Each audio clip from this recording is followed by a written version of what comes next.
kata utusan dalam budaya Ibrani, saliyah, itulah utusan yang mempunyai otoritas sepenuhnya dari yang mengutus dan menghadir sepenuhnya otoritas kewibawaan dari pengutusnya. Makanya Yesus mengatakan, barang siapa melihat aku telah melihat Bapa. Ya, jadi dia diutus itu dari surga turun ke bumi. Bukan diutus sebagai rasul dalam pengertian yang membawa risalah agama. Yesus tidak mendirikan agama apapun. Yesus akan mempersembahkan dirinya untuk keselamatan manusia.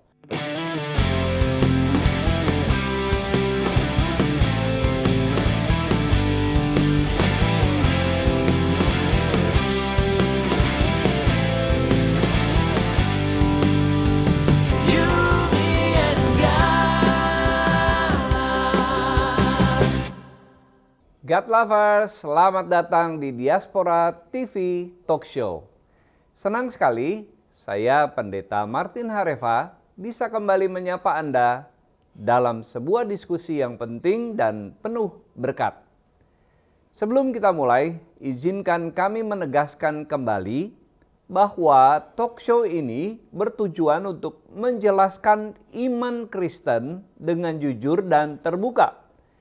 Kita tidak sedang menyerang atau merendahkan kepercayaan agama lain, melainkan membuka ruang dialog supaya semakin banyak orang mengerti siapa Yesus Kristus yang sebenarnya. Hari ini kita akan membahas sejumlah pertanyaan, kritik, bahkan sanggahan dari netizen yang masuk di episode-episode sebelumnya. Pertanyaan-pertanyaan ini sangat penting karena menyentuh inti iman Kristen.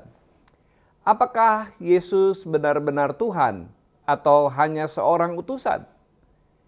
Siapa sebenarnya nabi terakhir dalam iman Kristen?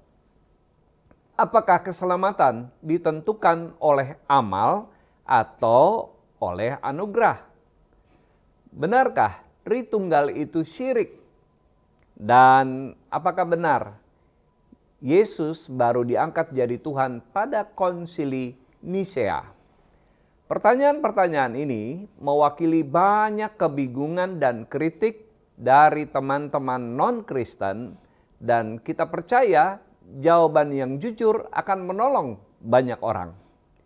Hari ini kita bersyukur sekali karena bersama kita ada seorang narasumber yang tidak asing lagi, seorang imam ortodoks Indonesia, apologet Kristen sekaligus saksi hidup yang pernah bergumul dengan pertanyaan iman lintas agama. Beliau adalah Romo Dr. Daniel Biantoro. Mari kita sambut beliau. Shalom Romo. Shalom Pak Martin. Terima kasih sudah hadir kembali bersama Diaspora TV. Terima kasih atas undangannya kembali. Amin. Nah, sebelum kita mulai diskusi penting ini, mari kita menenangkan hati dan mengundang hadirat Tuhan dalam doa, karena kita percaya kebenaran sejati hanya datang dari Roh Kudus. Mari kita berdoa. Bapa di surga, kami sungguh bersyukur untuk perjumpaan pada hari ini. Kami akan berbincang-bincang mengenai iman Kristen kami, karena kami harus menjawab kepada banyak orang tentang keyakinan dan kepercayaan kami, Yesus sebagai Tuhan dan Juru Selamat.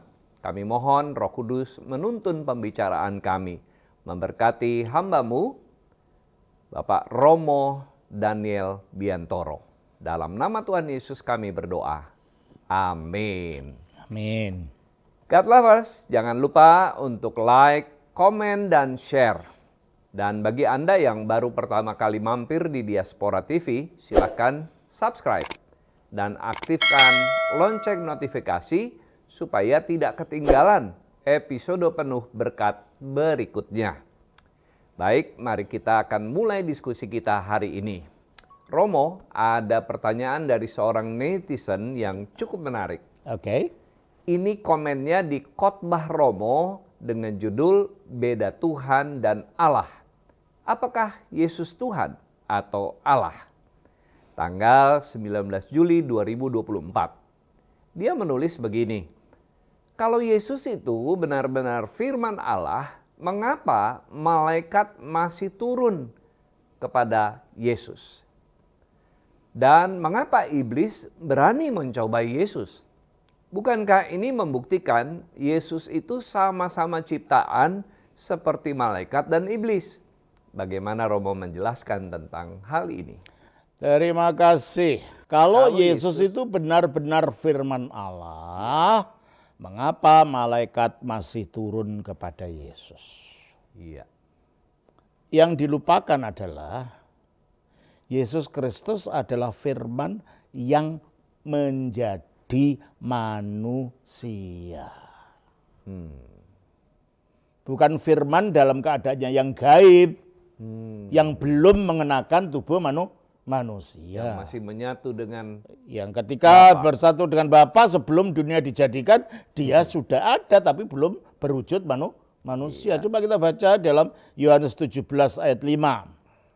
Oleh sebab itu ya Bapa, permuliakanlah aku padamu sendiri dengan kemuliaan yang kumiliki di hadirat-Mu. Kemuliaan yang kumiliki di hadirat-Mu kapan? Sebelum dunia Sebelum dunia ada.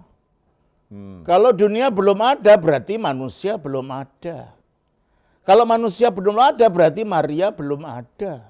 Kalau Maria belum ada berarti Yesus belum dilahirkan sebagai manusia melalui Maria. Tapi dia sudah ada di alam kekal itu. Dalam wujud gaib sebagai firman yang satu dengan Allah. Nah, akhirnya firman itu menjadi manusia.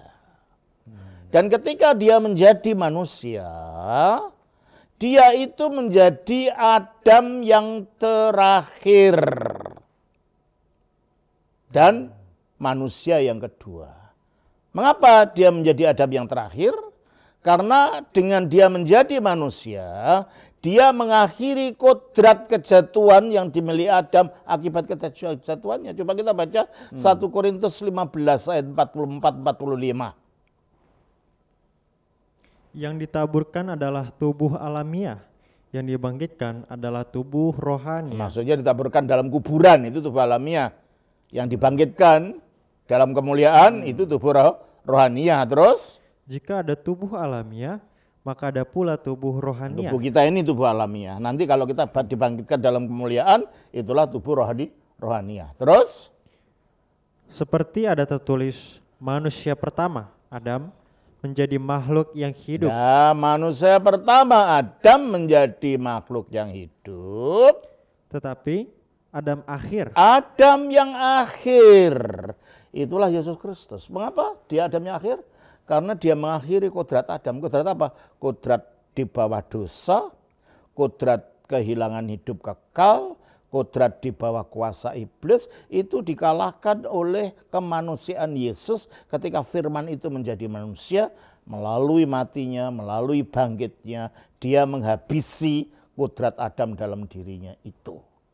Nah, dengan demikian karena dia menjadi Adam yang akhir, dan Adam yang pertama itu kalahnya dengan iblis, maka dia harus berkonfrontasi dengan iblis itu.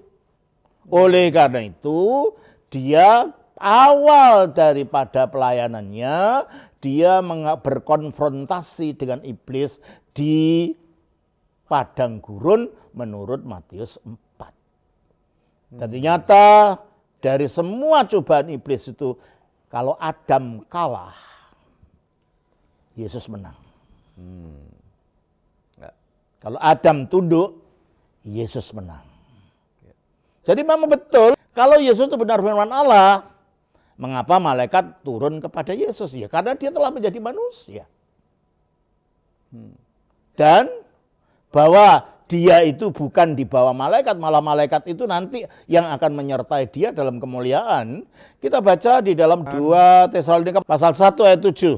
Dan untuk memberikan kelegaan kepada kamu yang ditindas, dan juga kepada kami pada waktu Tuhan Yesus dari dalam sorga menyatakan dirinya bersama-sama dengan malaikat-malaikatnya. Iya, bersama-sama dengan malaikatnya. Coba perhatikan ini. Jadi ini malaikat miliknya Yesus gitu loh. Mana ada sih manusia biasa punya malaikat? Dan ini kata-kata Paulus itu bukan karangan Paulus, karena Yesus pun mengatakan begitu. Coba kita dikatakan di dalam Matius pasal 25. Paulus hanya mengikuti kata-kata gurunya. Kita baca ayatnya yang ke-31. Apabila anak manusia itu gelar kemesiasan Yesus yang dimuliakan. datang dalam kemuliaannya dan semua malaikat bersama-sama dengan dia. Semua malaikat bersama-sama dengan dia. Jadi dia bukan didatangi malaikat dalam pengertian diberi sesuatu dari malaikat, tidak. Nah, waktu dia di Taman Getsemane, dia berdoa sampai keluar darah karena dia harus menanggung kesedihan yang luar biasa itu, malaikat menampakkan diri. Karena apa? Karena di situ dia menanggung beratnya dosa yang ada dalam Adam yang hendak dikalahkannya, sehingga dia harus dikuatkan oleh malaikat dalam sujud kemanusiaannya. Karena dalam wujud kemanusiaannya dia mempunyai keberadaan yang persis sama seperti kita. Ya. Coba kita baca di dalam Ibrani pasal 4 ayatnya 15. Sebab imam besar yang kita punya bukanlah imam besar yang tidak dapat turut merasakan kelemahan bukan imam besar yang tidak dapat turut merasakan kelemahan kita. Oleh karena itu dia juga bisa merasa sakit, dia merasa takut, dia merasa khawatir. Ya karena dia betul-betul manusia. Terus?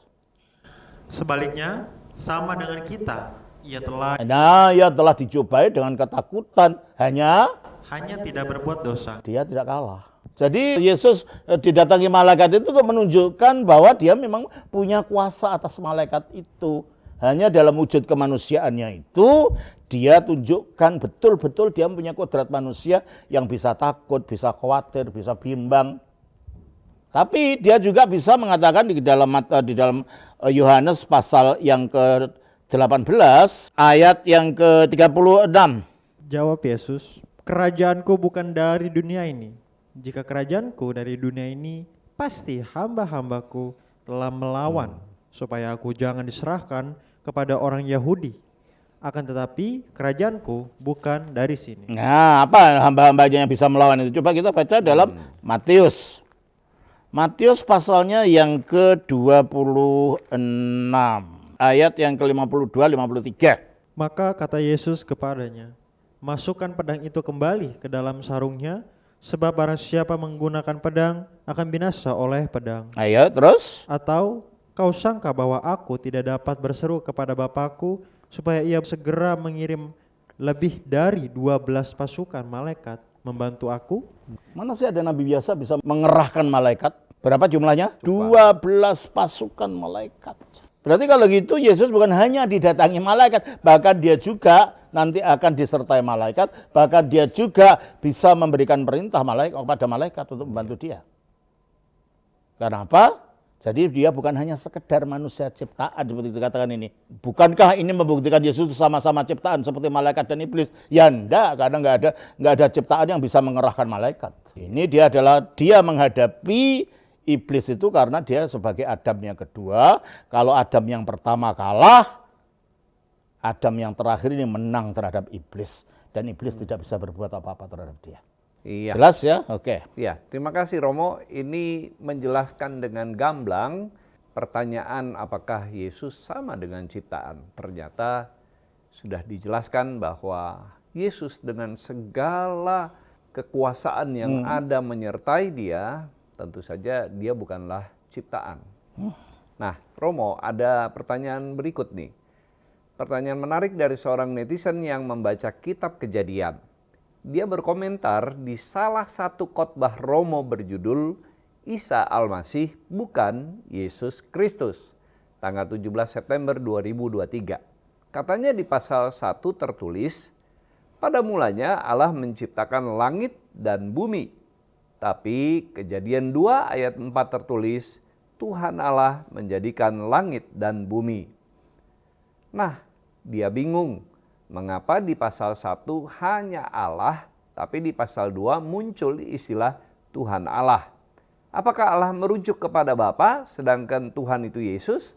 Bagaimana sebaiknya kita memahami perbedaan ini supaya tidak rancu antara Bapa, Yesus, dan Roh Kudus? Terima kasih. Kejadian pasal 1 itu adalah berbicara tentang penciptaan secara umum. Mulai dari langit dan bumi ini dan berakhir dengan manusia. Berarti Allah secara umum yang untuk semua manusia sebagai pencipta manusia itu namanya Elohim, disebut sebagai Elohim. Sebagai sang pencipta secara umum. Namun dalam Kejadian 2 itu fokusnya adalah pada penciptaannya Adam itu sendiri. Yang di dalam pasal 1 hanya dibahas secara umum saja ke pasal 1 ayat 26-27. Coba kita baca.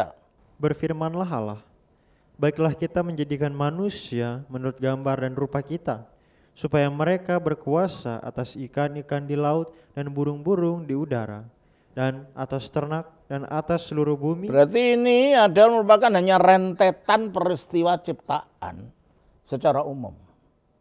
Sementara dalam Kejadian pasal 2 itu khusus berbicara tentang penciptaan Adam di Taman Eden, di mana Allah itu memberikan perjanjian kepada Adam di situ. Dan nama Yahweh adalah nama perjanjian. Nah, Tuhan Allah artinya Yahweh Allah. Jadi sini Allah dilihat sebagai Tuhan yang memberi perjanjian. Perjanjian kepada manusia. Sementara yang di pasal 1 itu Elohim sebagai pencipta semua manusia. Oleh karena itu tidak ada kata Yahweh di sana. Tidak ada kata Tuhan dalam huruf besar tadi. Jadi ini Tuhan bukan dalam pengertian Tuhan untuk Yesus Kristus. Karena Yesus belum lahir. Tapi Tuhan dalam huruf besar semua dalam pengertian sebagai Yahweh Allah perjanjian. Karena dalam pasal 2 ini yang difokuskan adalah ikatan Allah dengan manusia ini. Dan perjanjiannya nanti yang akan diberikan kepadanya. Jadi ini tidak ada kaitannya dengan Tritunggal atau apa. Ini kaitannya adalah perjanjian Allah dengan manusia yang diciptakannya. Maka nama perjanjian itu, biarpun pada akhirnya nama perjanjian itu terutama perjanjian dengan Israel, tapi di situ ada perjanjian dengan manusia pertama, maka Allah disebut sebagai Yahweh Allah, Yahweh Elohim. Itu artinya, ya. Baik, terima kasih Romo. Pertanyaan berikutnya, ada komentar menarik dari @muhtaufik opik 2220 di salah satu khotbah Romo berjudul Siapakah Nabi Terakhir dalam Iman Kristen? Tanggal 21 Agustus 2023. Seorang netizen menafsirkan Markus 14 ayat 61. Di situ imam besar bertanya kepada Yesus, apakah engkau Mesias, anak dari yang terpuji? Nah, menurut netizen ini, kata yang terpuji kalau diterjemahkan dalam bahasa Arab menjadi Muhammad. Jadi dia berkesimpulan bahwa ayat itu sebenarnya menunjuk ke Mesias yang adalah anak dari Muhammad. Seakan-akan ada nubuat tentang nabi lain setelah Kristus. Bagaimana Romo menjelaskan hal ini? Apakah benar ada nubuatan tentang nabi terakhir selain Yesus? Orang ini berusaha mengais-ais ayat-ayat, dicocok-cocokkan dengan keyakinannya.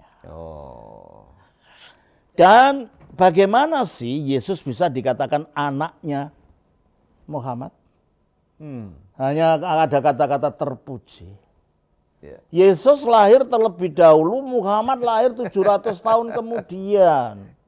Logikanya di mana? Itu satu. Yang kedua, kalau kita membaca Alkitab, jangan hanya ambil satu, dicomot satu lalu ditafsirkan seenaknya. Mari kita lihat paralelnya. Siapa yang disebut yang terpuji di sini? Ya, kita baca di dalam Matius pasal yang ke-26 ayat 63 sampai ayat 65. Tetapi Yesus tetap diam. Lalu kata imam besar itu kepadanya, "Demi Allah yang hidup, katakanlah kepada kami, apakah engkau Mesias anak Allah atau tidak?" Oke. Jawab Yesus, "Engkau telah mengatakannya. Akan tetapi aku berkata kepadamu, mulai sekarang kamu akan melihat Anak Manusia duduk di sebelah kanan yang Maha Kuasa dan datang di atas awan-awan di langit." Mari kita lihat ini paralel ini. Di dalam Matius ini, demi Allah yang hidup, katakanlah kepada kami, apakah engkau Mesias, anak Allah. Dan di dalam Markus 14 ayat 61 tadi, apakah engkau Mesias, anak dari yang terpuji. Berarti yang dimaksud terpuji ini Allah, bukan Muhammad. Iya. Mengapa Mesias disebut dari anak yang terpuji? Karena ada janjinya Allah kepada Daud. Di dalam 2 Samuel pasal 7 ayat 12. Apabila umurmu sudah genap dan engkau telah mendapat perhentian bersama-sama dengan nenek moyangmu, Apabila kamu sudah mati dan dikubur, itu maksudnya, maka aku akan membangkitkan keturunanmu yang kemudian, aku akan membangkitkan keturunanmu yang kemudian, terus anak kandungmu, dan aku akan mengokohkan kerajaannya. Inilah Mesias itu. Inilah janji pertama tentang Mesias keturunan Daud. Apabila umurmu sudah genap dan engkau telah mendapat perhentian bersama-sama dengan nenek moyangmu, maka aku akan membangkitkan keturunanmu yang kemudian, anak kandungmu, dan aku akan mengokohkan kerajaannya. Terus? Dialah yang akan mendirikan rumah bagi namaku dan tahta kerajaannya untuk selama-lamanya. Terus? Jadi ini kelihatan sepintas seperti sudah digenapi dalam diri Salomo. Anak kandung Daud yang akan mengokohkan kerajaannya. Tapi ini tidak benar sepenuhnya digenapi dalam Salomo. Karena ada kata-kata apa? Coba ayat yang terakhir itu, kata-kata terakhirnya itu.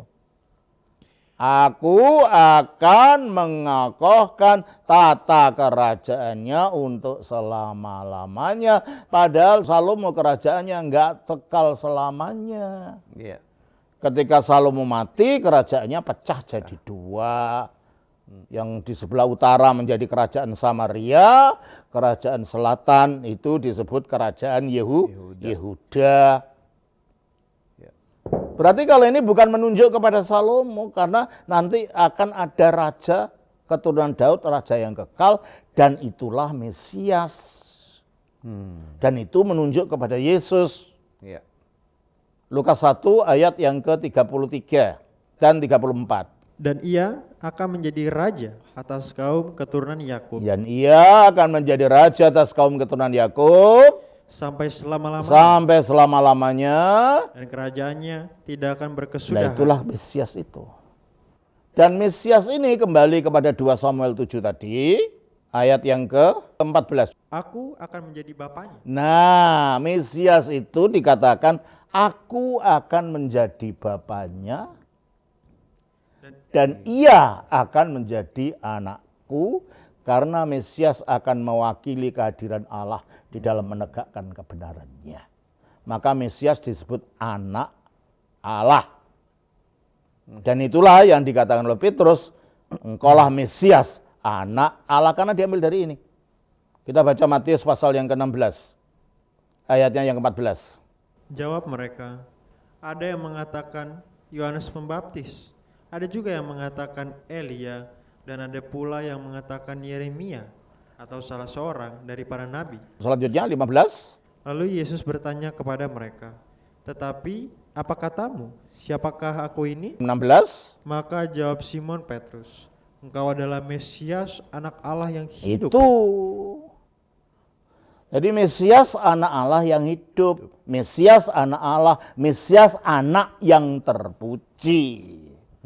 Jadi tidak ada kautannya dengan Muhammad, mentang-mentang ada kata terpuji. Menurut Al-Quran, Isa mengatakan bahwa nanti akan ada nabi sesudah dia namanya Ahmad. Yang Ahmad itu artinya terpuji. Itu tidak ada kaitannya dengan itu.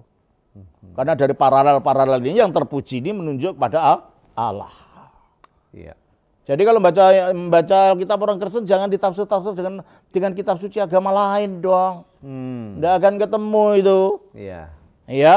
Iya, jadi Romo sudah menjelaskan dengan gamblang tentang arti dari Markus 14 itu tidak ada hubungannya dengan nubuatan tentang Muhammad. Iya, enggak ada. Gitu ya. Terus? Nah, ada komentar dari akun @mangunkusumo9414 di talkshow Keselamatan, Amal atau Rahmat Allah, tanggal 29 Maret 2025. Dia menulis begini, menurut Yohanes 13 ayat 16, Aku berkata kepadamu, sesungguhnya seorang hamba tidaklah lebih tinggi daripada tuannya, ataupun seorang utusan daripada dia yang mengutusnya. Oke. nah Yesus dari ayat ini hanya seorang utusan, bukan Tuhan. Terus? Lalu di Markus 12 ayat 29, Yesus sendiri menyembah Allah yang Esa, Ya. bukan tiga. Terima kasih. Makanya sekali lagi kalau membaca Alkitab itu harus lihat konteksnya. Dan harus mengerti dalam berita keseluruhannya, jangan dipotong-potong, dicomot-comot, dicocok-cocokkan dengan ajaran kitab suci agama lain. Nggak fair itu.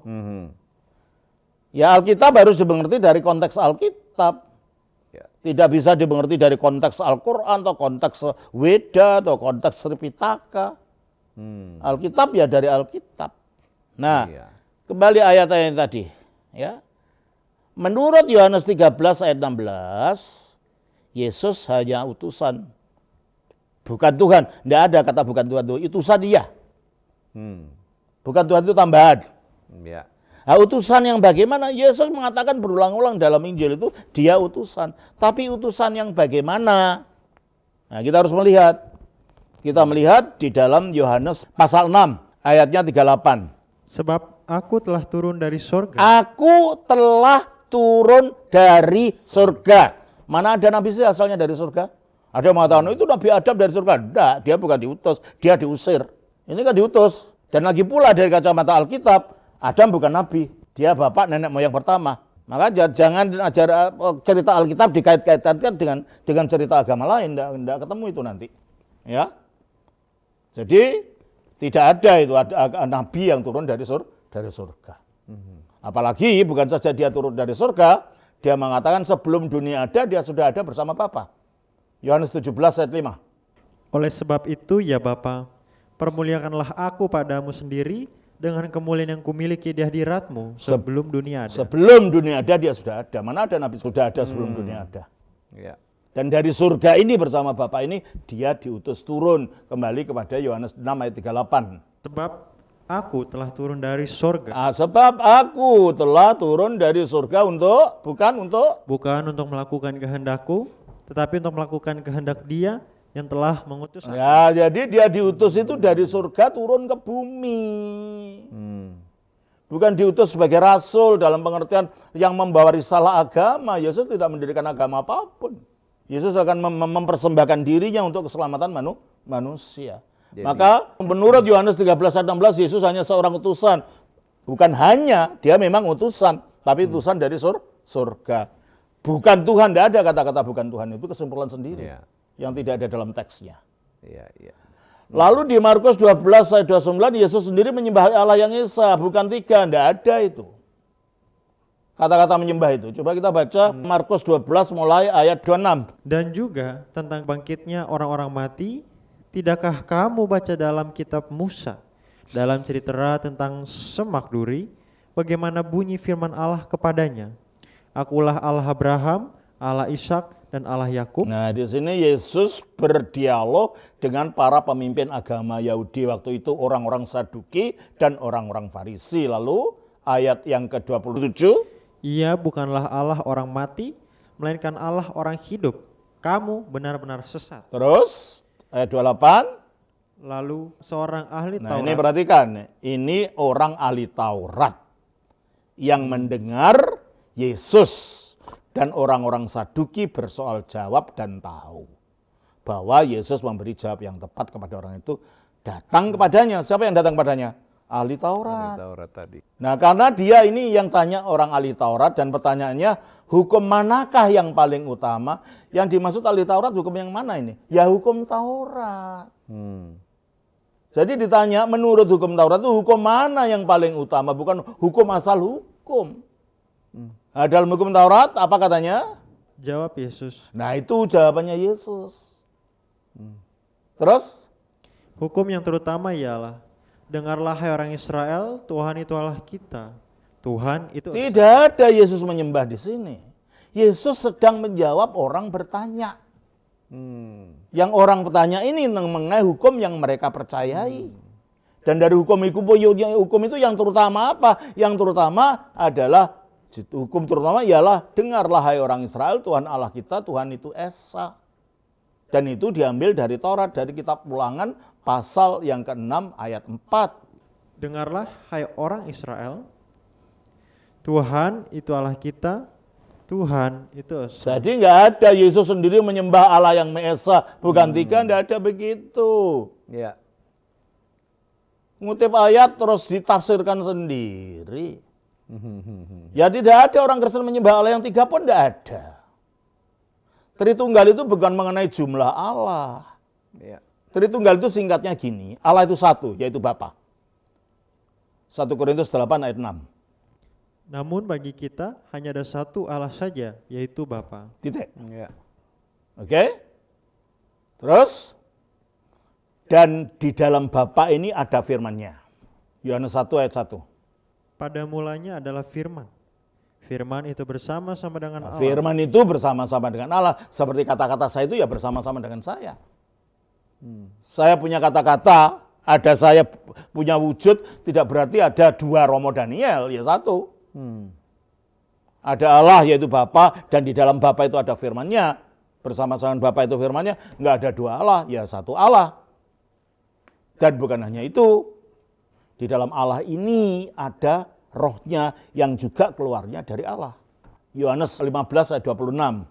Jikalau penghibur yang akan kuutus dari Bapa datang, yaitu roh kebenaran yang keluar dari Bapa. Jadi roh kebenaran itu keluarnya dari Bapa. Sebagaimana roh saya itu keluarnya dari diri saya. Bagaimana saya, akal saya, dan roh kehidupan dalam saya, itu satu di dalam saya, dan tidak menyebabkan ada tiga saya. Dengan Allah yang Esa, Bapa itu di dalamnya ada firman-Nya yang kekal, ada rohnya yang kekal, dan itu tidak menyebabkan adanya tiga Allah. Iman Kristen tidak pernah menyembah tiga Allah.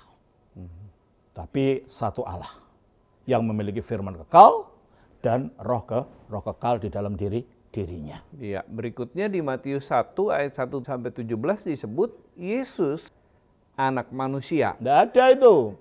Yesus manusia karena engkau melihat urutan kelahirannya. Ya memang saya katakan firman itu menjadi manusia. Dan betul-betul manusia. Kalau dia adalah betul-betul manusia, berarti dia dilahirkan secara manusia, mempunyai nenek moyang manusia juga. Kalau dia tidak betul-betul manusia, ya Yesus bukan manusia. Dia ikut memiliki bagian kemanusiaan yang sama seperti kita. Maka lahirnya juga harus manusia, bukan dari pohon pisang, bukan jadi seorang manusia. Tidak lahir dari batu peletek terus keluar kayak Sun Gokong gitu, tidak. Ya harus dari manusia, karena kalau dia betul manusia. Dan kalau dia betul manusia harus punya nasab. Harus punya urutan keturunan. Jadi Matius 1 ayat 17 tidak menyatakan apa-apa tentang penolakan ketuhanan Yesus, itu justru menegaskan memang betul-betul firman telah menjadi manusia. Dan memiliki nasab keturunan manusia juga. Anak manusia. Nah ini anak manusia itu adalah gelar kemesiasan. Bukan artinya sekedar manusia. Ketika Yesus mengatakan dirinya anak manusia, sebenarnya artinya Mesias. Coba kita baca di dalam Matius pasal 26 ayat 63 sampai 65. Tetapi Yesus tetap diam. Lalu kata imam besar itu kepadanya, demi Allah yang hidup, katakanlah kepada kami, apakah engkau Mesias anak Allah atau tidak? Terus? Jawab Yesus, engkau telah mengatakannya. Akan tetapi, aku berkata kepadamu, mulai sekarang kamu akan melihat anak manusia. Anak manusia ini Mesias tadi. Duduk di sebelah kanan yang maha kuasa dan datang di atas awan-awan. Nah, di Yesus langit. mengatakan ini mengutip nubuat Nabi Daniel. Penglihatan Nabi Daniel yang tertulis dalam Daniel 7 ayat 13. Aku terus melihat dalam penglihatan malam itu, tampak datang dengan awan-awan dari langit, seorang seperti anak manusia. Seorang seperti anak manusia. Jadi bukan betul-betul manusia biasa. Terus? Datanglah ia kepada yang lanjut usianya. Yang lanjut usianya ini adalah penampakan dari keilahian Kristus yang kekal, yang tua, yang lanjut. Jadi itu bukan penampakan Allah Bapa, karena Allah Bapa tidak bisa dilihat. Ya, datanglah ya kepada yang lanjut usianya itu, dan ia dibawa ke hadapannya. terus Lalu diberikan kepadanya kekuasaan dan kemuliaan dan kekuasaan sebagai raja. Maka orang-orang dari segala bangsa, suku bangsa dan bahasa mengabdi kepadanya. Kekuasaannya ialah kekuasaan yang kekal, yang tidak akan lenyap. Dan kerajaannya ialah kerajaan yang tidak. Jadi ini mana anak manusia ini bukan artinya manusia biasa. Ini Mesias yang punya segala kuasa. Kembali kepada Matius 26 tadi, ayat 64. Jawab Yesus, engkau telah mengatakannya. Ya, karena dikatakan apakah engkau Mesias, engkau telah mengatakannya. Maksudnya, ya aku Mesias. Terus? Aku berkata kepadamu, mulai sekarang kamu akan melihat anak manusia. Malah anak manusia yang dilihat Daniel tadi, duduk di sebelah kanan yang maha kuasa dan datang di atas awan-awan di langit. nah itu. Jadi sebutan anak manusia yang digunakan Yesus untuk dirinya itu bukan artinya aku ini manusia biasa, enggak. Aku ini Mesias yang dilihat oleh Daniel di dalam Daniel 7 ayat 13 itu. Pertanyaan netizen ini dengan menggunakan ayat-ayat di Perjanjian Baru ingin membawa orang-orang memahami bahwa Yesus itu adalah manusia biasa. Dan dengan jelas Romo menjelaskan kepada kita semua tentang arti daripada ayat-ayat yang dikemukakan. Nah, Romo ada komentar dari akun @awansurya J7U, masih dari talkshow Keselamatan Amal atau Rahmat Allah, tanggal 29 Maret 2025. Dia menulis bahwa dalam Alkitab pun Yesus disebut sebagai hamba Allah. Menurut dia, kalau diterjemahkan ke bahasa Arab, hamba Allah itu artinya Abdullah. Jadi kesimpulannya Yesus itu sama saja dengan seorang Abdul. Bahkan dia mengutip Matius 12 ayat 18. Lihatlah itu hambaku yang kupilih, yang kukasihi, yang kepadanya jiwaku berkenan. Aku akan menaruh rohku ke atasnya dan ia akan memaklumkan hukum kepada bangsa-bangsa. Abdul mana yang kepadanya ditaruh rohnya Allah? Dan Abdul mana yang diperintahkan memaklumkan hukum kepada bangsa-bangsa? Jadi ketika Yesus disebut hamba Allah, maksudnya hamba Allah sebagai yang melayani manusia dengan mempersembahkan dirinya sebagai kurban. Kita baca dari Markus 10 ayat 45. Karena anak manusia juga datang. Ya, anak manusia itu Mesias kan? Bukan untuk dilayani. Ya, bukan untuk dilayani. Melainkan untuk Kalau dia datang untuk melayani berarti dia pelayan, dia hamba. Dan tugasnya hamba di sini apa? untuk melayani dan untuk memberikan nyawanya menjadi tebusan bagi banyak orang. Nah, itulah istilah hamba Allah untuk Yesus itu artinya dia yang memberikan nyawanya menjadi tebusan bagi banyak orang. Iya. Dan itu menggenapi apa yang dikatakan di dalam Yesaya pasal 52. Ayatnya yang ke-13. Sesungguhnya hambaku akan berhasil. Nah ini Pemadual 53 itu disebut sebagai puisi nubuat tentang Ebed Yahweh, hamba Yahweh. Jadi bukan Abdullah, tapi Ebed Yahweh. Ebed itu memang serumpun dengan kata abd dalam bahasa Arab. Tapi bahasa Ibrani Ebed Yahweh. Jadi dia bukan Abdul. Kalau mau disebut ya Ebed Yah, itu. Bukan Abdullah. Ebed Yahweh. Sesungguhnya hambaku itu akan berhasil. Lalu mengapa? Apa yang dia dilakukan? Kita baca di dalam ayat 3 dari pasal 53 kelanjutannya. Ia dihina dan dihindari orang. Seorang yang penuh kesengsaraan dan yang biasa menderita kesakitan. Ia sangat dihina sehingga orang menutup mukanya terhadap dia. Dan bagi kita pun dia tidak masuk hitungan. Tetapi sesungguhnya penyakit kitalah yang ditanggungnya. Nah, ternyata Ebed Yahweh itu menyanggung penyakit manusia, memberikan nyawanya untuk menjadi tebusan. Jadi ini bukan hamba dalam arti biasa ini.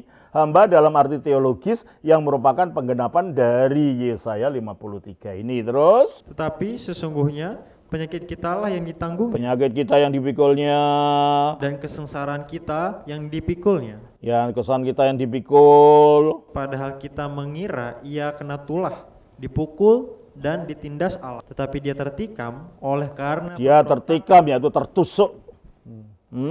Oleh karena pemberontakan kita. Ia diremukkan. Ini berbicara tentang penyalipan. Jadi Yesus itu disebut hamba Allah dalam kaitannya dengan Markus 10 ayat 45 tadi. Dalam artinya ada kaitan dia memberikan tubuhnya sebagai tebusan banyak orang. Jadi ini tidak ada kaitannya dengan Abdul itu. Ya. Iya. Dan juga kata hamba atau utusan di dalam budaya Ibrani itu bunyinya saliyah. Dan saliyah itu adalah utusan yang menghadirkan pengutus dengan otoritas dan wibawa sepenuhnya dari yang mengutus. Jadi kata utusan dalam budaya Ibrani saliyah itulah utusan yang mempunyai otoritas sepenuhnya dari yang mengutus dan menghadir sepenuhnya otoritas kewibawaan dari pengutusnya. Makanya Yesus mengatakan barang siapa melihat aku telah melihat Bapa. Jadi ini bukan sekedar hamba. Makanya jangan kata hamba dalam surah 19.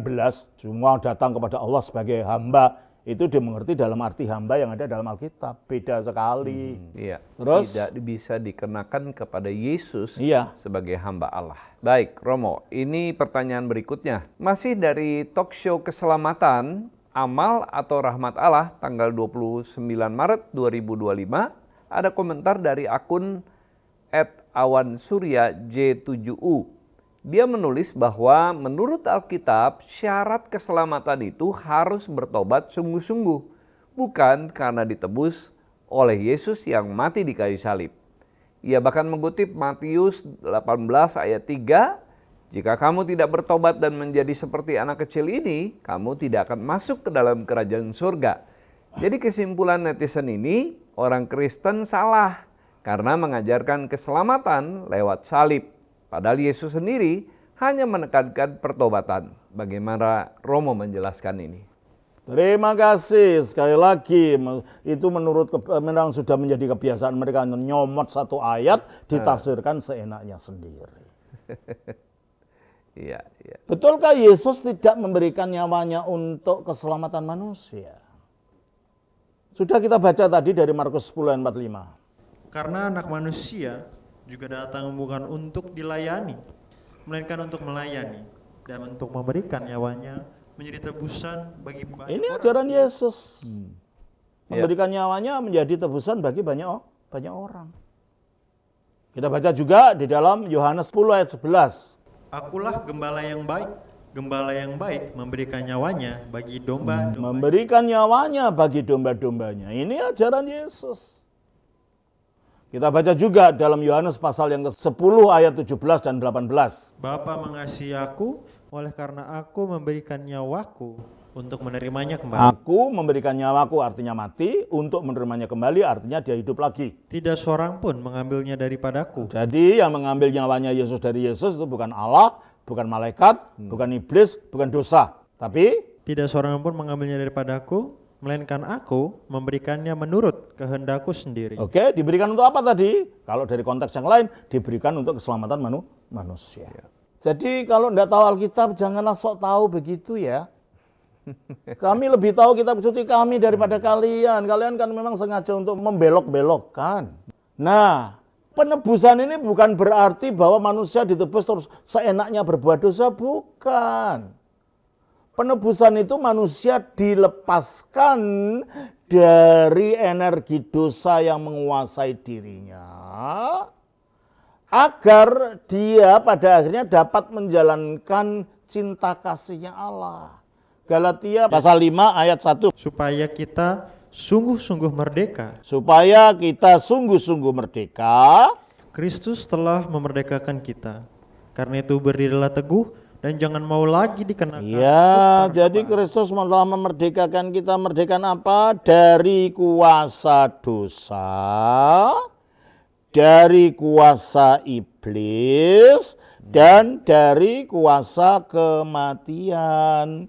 Dan kalau kita sudah dibebaskan dari kuasa dosa, iblis, dan kematian, tujuannya supaya kita mempunyai kebebasan untuk menjalankan kehendak Allah dan mengasihi sesama. Wah, enak ya orang Kristen ditebus dosanya sehingga boleh melakukan dosa apa saja. Itu bukan ajaran Kristen, itu karikatur yang kalian buat.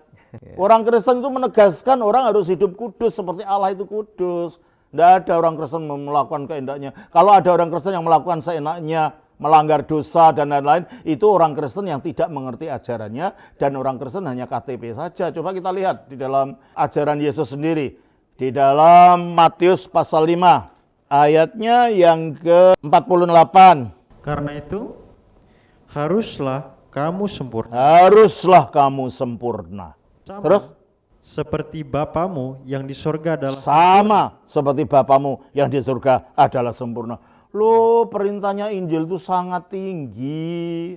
Sehingga tidak bisa hanya dilakukan dengan perbuatan baik saja, harus membutuhkan pertolongan rahmat Allah melalui Roh-Nya yang kudus yang memampukan kita untuk mengalirkan kehidupan Allah di dalam kita. Kita baca juga dalam 1 Petrus pasal 1 ayat 15-16. Tapi hendaklah kamu menjadi kudus. Hendaklah kamu menjadi kudus di dalam seluruh hidupmu. Sama seperti Dia yang kudus, yang telah memanggil kamu. Loh, ini loh panggilan Kristen itu kudus sekali. Tidak ada orang Kristen ditebus itu artinya untuk bebas berbuat dosa. Itu bukan ajaran Kristen, itu adalah karikatur yang kalian buat sendiri. Kita baca 1 Yohanes pasal 3 ayat 3. Setiap orang yang menaruh pengharapan itu kepadanya, menyucikan diri sama seperti Dia yang adalah suci. Jadi setelah kita dibebaskan melalui kemenangan Kristus atas dosa oleh penyalipannya, atas iblis melalui penguburannya, dan atas kematian melalui kebangkitannya, itulah penebusan. Maka agar kita dapat memiliki karya penebusan itu, kita perlu bertobat, gitu loh. Pertobatan itu sikap batin pribadi untuk menuju kepada menerima penebusan ini. Jadi kalau Kristen salah karena mengajar keselamatan lewat paha salib, padahal Yesus sendiri hanya menekankan pertobatan, tidak menekankan pertobatan dan percaya Injil. Dan Injil itu adalah Injil kebangkitan itu. Coba kita baca Matius 4 ayat 17. Sejak waktu itulah Yesus memberitakan, bertobatlah sebab kerajaan sorga. Nah, untuk dapat masuk kerajaan ke surga, yang kerajaan surga itu datang kalau iblis sudah dikalahkan dan Roh Kudus dinyatakan. Coba kita baca dalam Matius 12 ayat 28. Tetapi jika aku mengusir setan dengan kuasa Roh Allah, maka sesungguhnya kerajaan Allah sudah datang. Nah, mengusir setan dengan kuasa Roh Allah, maka kerajaan Allah datang. Dan setan itu dikalahkan, bukan hanya diusir secara total ketika Yesus dikuburkan dan mati bangkit dari kuburan itu. Coba kita baca di dalam Ibrani 2 ayat 14. Karena anak-anak itu adalah anak-anak dari darah dan daging. Nah, maksudnya kita manusia ini terdiri dari darah dan daging. Maka iya firman Allah itu juga menjadi sama dengan mereka. Juga menjadi sama dengan mereka. Dan mendapat bagian dalam keadaan mereka, punya tubuh dan lain-lain. Supaya apa? Supaya oleh kematian. Nah, supaya bisa mati. Kalau tidak punya itu gimana bisa mati? Ya. Supaya oleh kematiannya ia memusnahkan dia, yaitu iblis yang berkuasa atas bagaimana dia memusnahkan iblis? Yaitu kalau iblis itu yang berkuasa atas maut, berarti setiap orang mati dalam cengkeraman iblis ini. Yesus mati, masuk ke dalam alam maut. seolah-olah dalam cengkraman iblis, tapi hari ketiga dia bangkit. Dan iblis tidak bisa mencengkeram dia untuk tetap tinggal dalam kuburan, berarti iblis tidak mampu mengalahkan Yesus, iblis dikalahkan oleh Yesus. Jadi inilah penebusan itu, dan kita dapat masuk ke dalam penebusan itu, pada Injil keselamatan itu, masuk ke dalam kerajaan Allah itu dengan sikap yang benar, dan sikap itu adalah pertobatan. Iya, jadi jelas ya Mo, dipertentangkan antara salib dan pertobatan. Iya. Padahal sebenarnya Pertobatan itu jalan menerima salib. iya. Nah, ada komentar dari akun @username T1Y2Y di talkshow Tritunggal Tauhid atau Syirik. Dia bilang doktrin Tritunggal tidak konsisten. Allah katanya Esa, tapi kok ada pribadi lain yang keluar dari Allah. Menurut dia, Yohanes 1 ayat 1 bukan bicara pribadi, hanya pikiran atau rencana Allah. Jadi firman bukan pribadi kedua, melainkan sekedar sifat Allah. Bagaimana penjelasan Romo soal pandangan ini? Ya, pengertian pribadi apa? Orang gitu. Kalau kita berbicara pribadi dalam konteks teologi bukan orang. Jadi firman itu, ya memang saya punya firman. Yang saudara katakan tadi betul, itu pikiran. Tapi pikiran ilahi itu tidak sama dengan pikirannya manusia. Karena Allah tidak dapat disamakan dengan manusia. Pikiran ilahi, akal ilahi itu punya kesadaran diri. Nah, kesadaran diri inilah yang disebut hipostasis, yang akhirnya dengan bahasa dikatakan pribadi. Jadi gimana tidak konsistennya? Saya punya pikiran saya di dalam saya.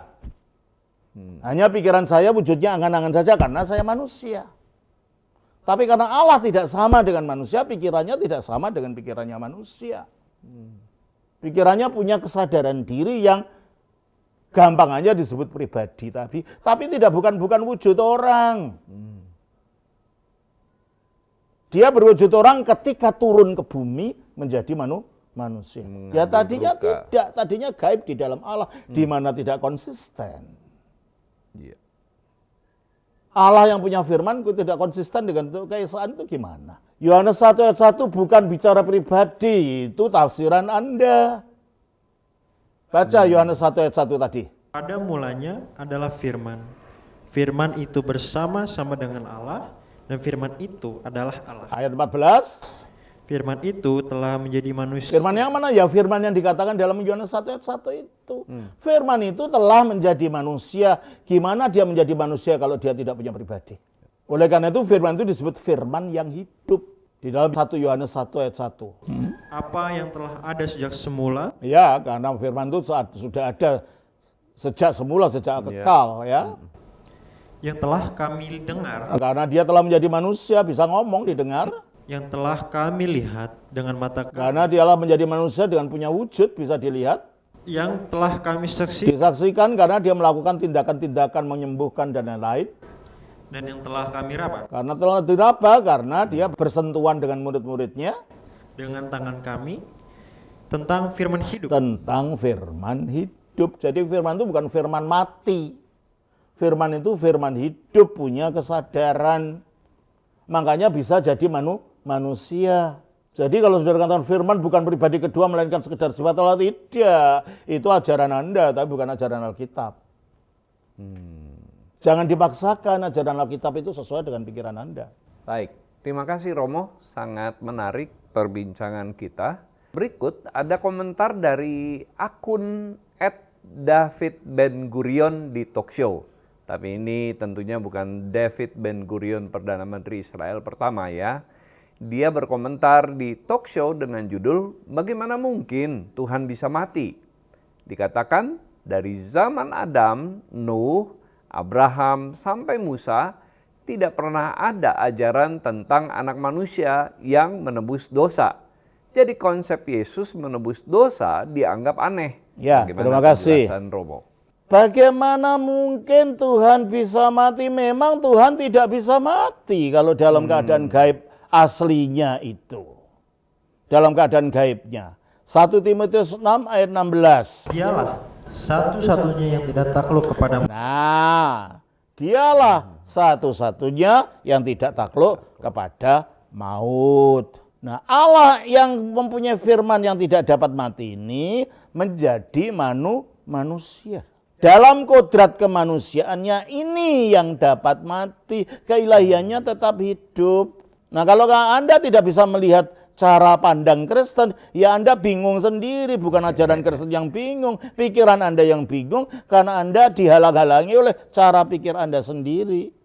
Yang cara pikir Anda gunakan untuk melihat iman Kristen. Coba kita lihat di dalam Ibrani 2 ayat 14 tadi. karena anak-anak itu adalah anak-anak dari darah dan daging. Jadi manusia itu terdiri dari darah dan daging. Maka Iya firman Allah itu juga menjadi sama dengan mereka. juga menjadi sama dengan mereka, artinya mengambil kemanusiaan dikenakan pada dirinya sendiri sehingga lahir menjadi manusia Dan mendapat bagian dalam keadaan mereka, dan mendapat bagian dalam keadaan manusia supaya oleh berarti karena telah menjadi manusia dia bisa mati.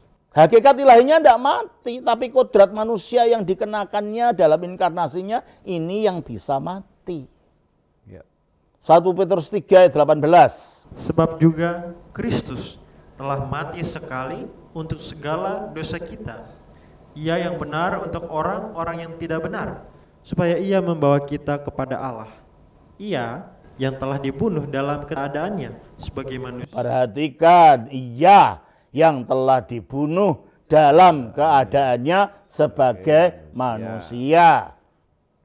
Oleh karena itu dalam kidung-kidung ortodoks ada bait-bait begini. He died undeathly. Dia meninggal secara tidak dapat mati. He suffered unsufferingly. Dia menderita secara tanpa mengalami derita. Kenapa? Karena dia punya kodrat ini. Dia mati dalam kodrat kemanusiaannya, sementara kodrat ilahinya tidak bisa mati. Jadi Allah nggak bisa mati tetap. Tapi karena firman Allah ini mengambil kodrat kemanusiaan, ini yang dapat mati. Jelas ini ya? Dikatakan dari zaman Adam, Nuh, Abraham sampai Musa tidak pernah ada ajaran tentang anak manusia yang menebus dosa. Kita percaya pada wahyu progresif dalam ajaran Kristen. Wahyu atau penyataan diri Allah itu datang pelan-pelan, makin jelas, makin jelas, makin jelas. Ya memang tidak langsung ada anak manusia menebus dosa. Tetapi orang datang kepada Allah itu selalu dengan ada korban. Ya. Bawa domba ya. Zamannya Adam jatuh dalam dosa, lalu di dalam Kejadian 3 ayat 21. Dan Tuhan Allah membuat pakaian dari kulit binatang untuk manusia dan untuk istrinya itu, lalu mengenakannya kepada. Jadi kalau ada kulit binatang berarti ada binatang disembelih. Jadi setelah Adam jatuh dalam dosa, Allah menyediakan korban. Dan sejak Adam ini selalu ada korban di dalam pendekatan kepada Allah. Nuh juga memberikan korban. Ya. Coba kita baca di dalam Kejadian pasal 8 ayat 20. Lalu Nuh mendirikan mezbah bagi Tuhan dari segala binatang yang tidak haram dan dari segala burung yang tidak haram diambilnya lah beberapa ekor. Lalu ia mempersembahkan korban bakaran di atas mezbah. Lalu ada korban, Adam ada korban, Abraham ada korban. Kejadian 12 ayat yang ke-8. Kemudian ia pindah dari situ ke pegunungan di sebelah timur Bet-El. Ia memasang kemahnya dengan Bet-El di sebelah barat dan Ai di sebelah timur. Lalu ia mendirikan di situ mezbah bagi mezbah bagi Tuhan. Dan memanggil nama Tuhan. Ya, jadi ada mezbah untuk mendekat pada Tuhan, ada mezbah, ada kurban. Dan kurban-kurban ini akhirnya menjadi makin meriah dengan kurban yang diberikan kepada Nabi Musa. Di dalam Imamat pasal yang ke-1 sampai 7 itu ada 5 kurban yang harus dilakukan setiap hari di dalam pendekatan kepada Allah. Di samping ada kurban hari raya Paskah, ada kurban lagi hari raya pendamaian. Selalu pendekatan kepada Allah itu ada kurban, ada pencurahan darah. Sampai dikatakan di dalam Ibrani pasal 9 ayat 22. Dan hampir segala sesuatu disucikan menurut hukum Taurat dengan darah. Hampir segala sesuatu disucikan menurut hukum Taurat dengan darah. Dan tanpa penumpahan darah tidak ada Tanpa penumpahan darah yang adalah bentuk dari penebusan, tidak ada pengampunan. Jadi Romo sebenarnya ingin menjelaskan bahwa dari zaman Perjanjian Lama, dari zaman Adam bahkan, sebenarnya nubuatan tentang korban itu sudah ada. Sudah ada dan nanti akan digenapi di dalam Yesus Kristus. Yesus sebagai korban. Korban, coba kita baca di dalam 1 Korintus 5 ayat 7. Buanglah ragi yang lama itu, supaya kamu menjadi adonan yang baru. Sebab kamu memang tidak beragi. Sebab anak domba Paskah. Anak domba Paskah kita juga telah disembelih, yaitu Kristus. Maka Kristus dalam Yohanes 1:29 dikatakan, Pada keesokan harinya, Yohanes melihat Yesus datang kepadanya dan ia berkata, lihatlah anak domba Allah yang menghapus dosa dunia. Jadi kalau Yesus menjadi anak domba Allah berarti akan menjadi korban. Dan tujuan pengorbanannya itu adalah untuk menghapus dosa dunia. Dan ini bukan ajaran Paulus, saudara. Kalau ada orang yang menuduh-nuduh itu ajaran Paulus, itu bohong, dusta. Itu adalah ajaran Yesus sendiri. Jelas ya? Jadi konsep Yesus menebus dosa dia gak panah. Yang aneh adalah karena saudara tidak mengerti kitab suci. Dan saudara terlalu sibuk untuk membenarkan keyakinan saudara dan menggunakan keyakinan saudara sebagai kacamata untuk melihat kebenaran Injil, sehingga saudara tidak bisa mengerti ajaran Injil secara utuh. Nah, berikutnya Romo, di dalam talk show berjudul Siapa Yesus Sampai Bisa Menebus Dosa, tanggal 4 Juni 2025, ada komentar dari akun @mamankuswantoro9527 di talk show Siapa Yesus Sampai Bisa Menebus Dosa.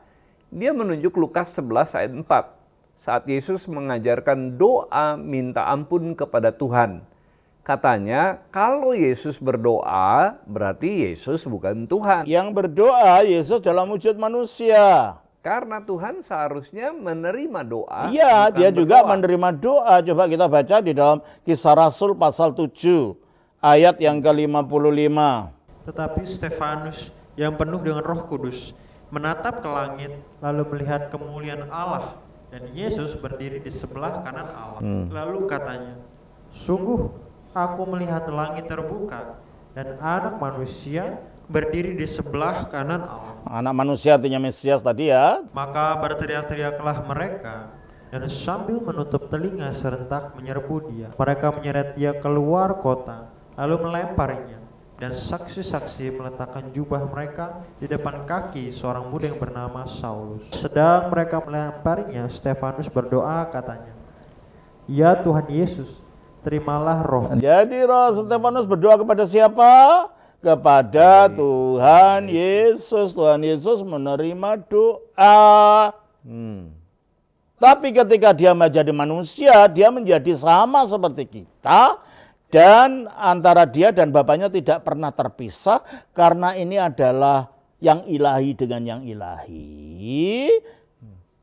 Maka hubungannya tetap tidak terputus, dan di dalam wujud manusianya hubungan tidak terputus antara Bapa dan Putra itu diwujudkan dalam wujud doa. Karena doa itu bukan yang sekedar meminta, doa itu juga merupakan hubungan. Nah, Romo, ini pertanyaan yang terakhir. Dari akun @azoi8ww yang cukup panjang, intinya dia mengatakan begini. Nama Allah itu unik, tidak bisa diterjemahkan ke bahasa lain. Karena bukan benda atau makhluk. Menurutnya, kalau kita ingin benar-benar tahu siapa Allah, jawabannya hanya ada di Al-Quran. Ia menegaskan bahwa Allah adalah Tuhan yang Esa, menciptakan langit dan bumi, dan dialah yang menciptakan Isa atau Yesus hanya dengan firman-Nya, kun fayakun, jadilah maka jadilah. Dari situ ia lalu bertanya, Kalau Yesus hanya ciptaan Allah, kenapa orang Kristen malah menjadikannya Tuhan dan menyembahnya? Kalau Yesus hanya ciptaan Allah itu kata Quran. Anda sedang berbicara tentang Quran atau menjadi Alkitab? Kalau Alkitab dikatakan pada mulanya adalah firman. Firman itu bersama-sama dengan Allah. Dan firman itu adalah Allah. Segala sesuatu dijadikan melalui Dia. Ayat 3. Mengapa? Ya karena Allah menciptakan melalui firman. Jadi Yesus itu adalah wujud dari kun fayakun yang Anda katakan tadi. Jadi dalam Alkitab kun fayakun itu ada wujudnya. Bukan hanya suara. Kalau Yesus itu adalah wujud kun fayakun tadi, yang melaluinya Allah menciptakan dunia, bagaimana dia bisa diciptakan? Ada kun fayakun berapa di dalam Allah itu? Karena Allah menciptakan segala sesuatu melalui firman ini. Coba kita baca di dalam Kejadian 1 ayat 1. Pada mulanya Allah menciptakan langit dan bumi. Ayat 3. Berfirmanlah Allah. Ayat yang ke-6. Berfirmanlah Allah. Ayat yang ke-9. Berfirmanlah Allah. Ayat yang ke-11. Berfirmanlah Allah. Dan seterusnya. Berarti Allah menciptakan segala sesuatu melalui firman. Dan firman itu setelah jadi manusia namanya Yesus Kristus. Maka segala sesuatu dijadikan oleh firman ini. Bagaimana kalau dia itu firman lalu diciptakan? Firman yang mana lagi yang digunakan untuk menciptakan firman ini? Ada dua firman rupanya. Makanya kita baca dalam Yohanes 1 ayat 1. Pada mulanya adalah firman. Firman itu bersama-sama dengan Allah.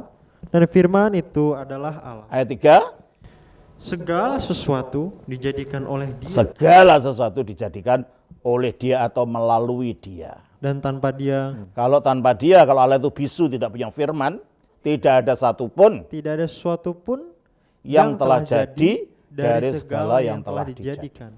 Saudara mau mengakui atau tidak, saudara dijadikan oleh Allah melalui Yesus Kristus ini. Melalui firman ini. Nasihatnya jangan menafsir Alkitab. Jangan dengan menafsir Quran. Alkitab seenak perut sendiri. Ya, yang Terus? kedua, apakah Allah itu mengenal ajaran Kristen? Tentunya, karena ajaran Kristen itu ada bahwa Kristus itu adalah berasal dari Allah, karena Yesus diutus dari Allah datang ke dunia sebagai firman-nya. Ya. Yang ketiga, adakah nabi yang diutus Allah yang membawa ajaran Kristen? Ya namanya bukan Kristen, karena nama Kristen itu diberikan oleh orang yang mengenal pengikut-pengikut Kristus ini. Tapi semuanya para nabi mengajarkan tentang kurban, para nabi mengajarkan tentang penampakan ilahi yang disebut malak Yahweh dan lain-lain. Dan itu tidak bertentangan dengan ajaran yang akhirnya disebut ajaran Kristen. Baik, Romo, terima kasih banyak untuk penjelasannya yang menolong banyak orang Kristen yang mendengarkan talk show kita ini, sehingga mereka semakin terbuka dan semakin bisa menjawab imannya ketika dipertanyakan oleh orang-orang di luar. Ya. God Lovers, hari ini kita sudah menyelami pertanyaan-pertanyaan yang sangat penting bahkan kritis dari netizen. Kita melihat bahwa iman Kristen bukan hanya tradisi, melainkan pengenalan akan pribadi Yesus Kristus yang adalah Tuhan dan Juru Selamat. Kita belajar bahwa Yesus bukan sekedar nabi atau utusan, melainkan firman Allah yang hidup. Kita juga diteguhkan bahwa keselamatan adalah anugerah, bukan hasil usaha manusia semata. Pertanyaan-pertanyaan netizen justru menolong kita untuk semakin jelas memahami dasar iman kita. Dan kita percaya setiap orang yang sungguh mencari kebenaran akan dituntun oleh Roh Kudus untuk mengenal Yesus yang sejati.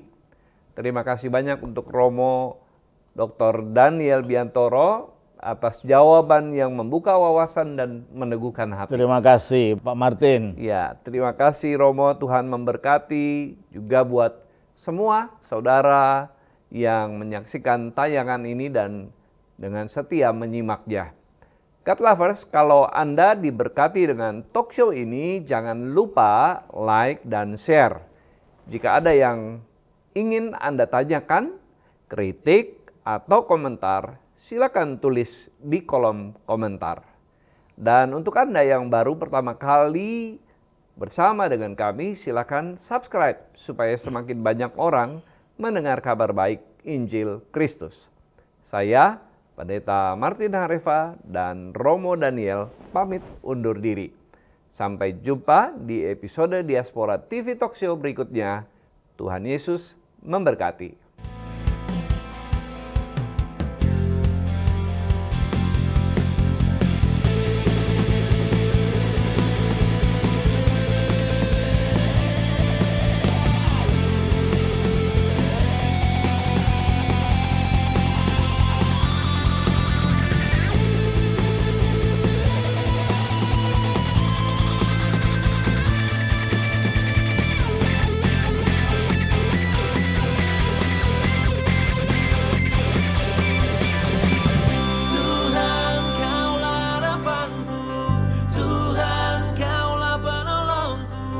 Takkan pernah kau biarkan aman selalu